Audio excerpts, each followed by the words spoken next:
بسم اللہ الرحمن الرحیم۔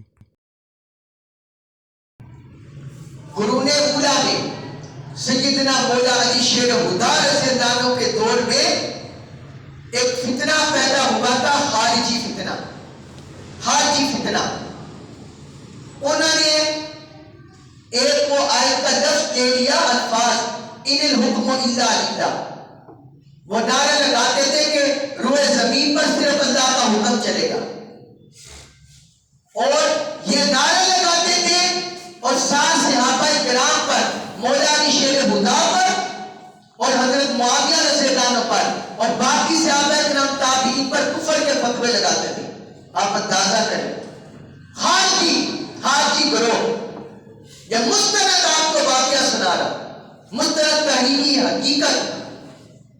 وہ کہتے تھے کہ یہ سارے غیر مسلم ہو چکے ہیں، یہ شیطان کی راہ پر چل رہے ہیں، نفس کی راہ پر چل رہے ہیں، ہم جو ہے ہم اللہ کا نعرہ بلند کر رہے ہیں۔ خارجی گروہ۔ حضرت مولا علی شیر خدا فرماتے ہیں یہ جو اپنی زبان سے بولتے ہیں یہ کلمہ حق ہے، انہوں نے اس کلمہ کو نہیں جھٹلایا۔ وہ کہتے ہیں یہ کلمہ حق ہے، لیکن یہ اس کلمہ کے ذریعے جو مقصد پانا چاہتے ہیں وہ باطل ہے۔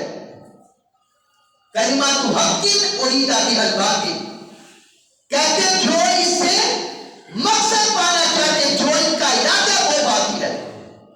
اب بدقسمتی سے میں یہ مجبور ہوں جملہ کہنے کو کہ آج ہم میں سے بہت سے مسلمان لبیک یا رسول اللہ کا نعرہ لگا رہے ہیں، لیکن بدقسمتی سے وہ اسے اپنے ذاتی مفادات اور مذموم مقاصد حاصل کر رہے ہیں۔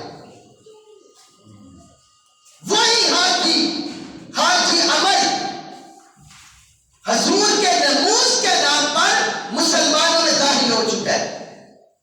اس دور میں ناموس رسالت کا نام لے کر بہت سے لوگ مروائے جا رہے ہیں، ناحق مارے جا رہے ہیں، قتل کیے جا رہے ہیں۔ لبیک یا رسول اللہ کا نام لے کر بہت سے غیر مسلمان اور غیر مسلم وہ ناحق قتل کیے جا رہے ہیں۔ تو میں تو یہی کہوں گا، جس طرح مولا علی شیر خدا نے حاجیوں کے اس قول پر فرمایا تھا ان الحکم الا للہ کلمۃ حق ارید بہ الباطل، آج یہ بھی کلمہ حق ہے۔ کیا ہماری جانیں قربان دیں؟